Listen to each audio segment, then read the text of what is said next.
Hello guys, તો મારું નામ છે હેતાક્ષી ને આ છે મારો પહેલો મિની બ્લોગ. અને આજે હતો રવિવાર એટલે હું ગઈ હતી નીચે રમવા માટે. અને થોડી જ વારમાં હું નીચેથી રમીને આવતી રહી, કારણ કે આજે મારા બધા જ ફ્રેન્ડ છે એ બહાર ગયા હતા, કારણ કે આજે રવિવાર હતો. તો મારા મમ્મી કહે કે હવે તું બેસી જા છાનું મુની હોમવર્ક કરવા. તો આપણે બેસી ગયા હોમવર્ક કરવા ને આપણને હોમવર્ક કરતાં બહુ જ કંટાળો આવતો હતો, એટલે આપણે થોડી વાર ટાઈમ પાસ કરવા માટે બની ગયા ટીચર બનવું. તો મને બહુ જ ગમે. મારા મમ્મી કહે કે ટીચર બનવા વાળી છાનું મુની ચા બનાવી દે. તો આપણે બનાવવા માંડ્યા ચા.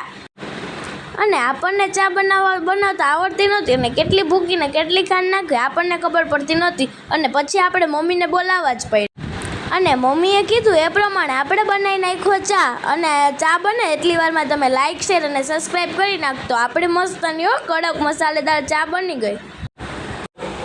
તમને ચા પીવી ગમે કે નહીં તો કોમેન્ટ કરીને જરૂર જણાવજો. અને આપણે દઈ દીધી મમ્મીને ચા. તો મમ્મીએ કહ્યું કે ચા તો બહુ જ મસ્તની બની છે. Bye, thank you.